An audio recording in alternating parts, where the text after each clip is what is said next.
Great, thank you. And I apologize for the lateness on my behalf. That's all right. Hi, My Greg. bad. Hi, hello. Carly, first off, I'm a huge Neil Blomkamp fan, and you've worked with him before, and especially with this movie. I think one of the things that's amazing about him is he seems to me, at least, to be chess-wise a few steps ahead of the cinematic game. And it seems that people have to catch up to his movies to fully appreciate his work. Do you get that vibe with working with him, and as far as you as a fan of his work as well? Do you get that? Was that one of the many things that make him special?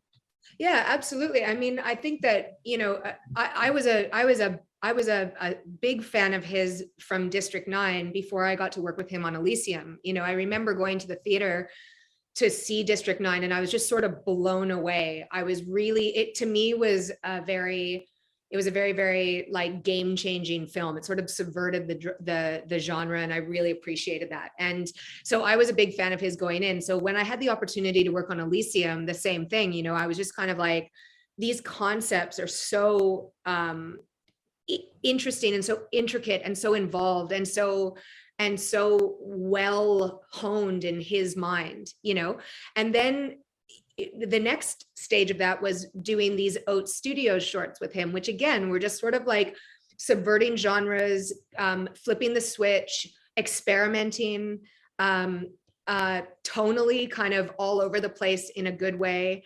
And so I'd sort of slowly but surely gotten to see and experience like the depth of his willingness to try things, and also how sort of self-assured he was with his filmmaking, in the sense of wanting to pinpoint a concept and go for it, and or a technology for that matter, or a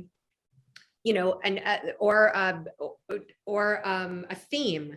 And with Demonic, I knew that he was really interested and keen to use volume capture in a feature film setting. And so it was sort of like, reverse engineered in that sense of trying to figure out a purpose and a setting that he could utilize that technology. And in this case with Demonic, of having it be inside my character's mother's comatose mind, it was like a perfect application of it, and really exciting to be a part of that. And I agree with you, like he's very innovative, and I think he is very forward thinking in terms of where things are going.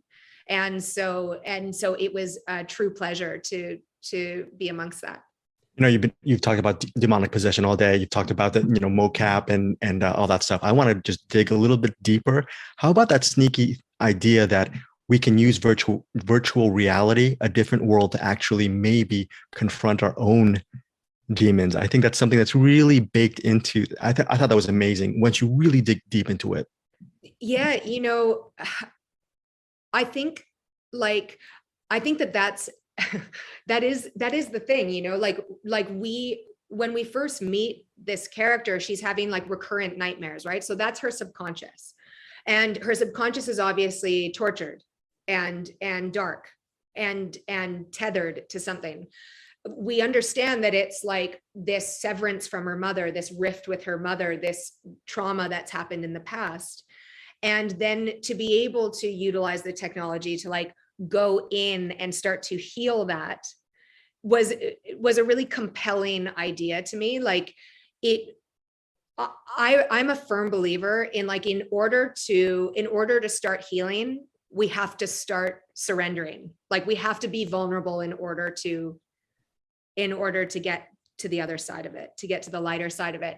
And the interesting thing about that is, like, in terms of this character, it's like she's so disconnected from everything, and she has to connect to get there. In this case, with like a technology, it's a very sort of jarring change. Like you're going from an internal world to like an exterior technology that pulls you out, but pulls you in to someone else's mind at the same time. It's a bit of a conundrum. And look, if this application were to ever be used to help heal trauma and to help connect people, then I'd like to see where it goes, or if it's successful.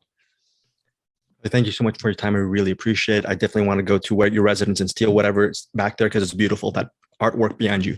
Very good. Oh, So thank you. That was a friend who drew it. So it's a beautiful piece. Lorian Haynes, she's a fantastic artist.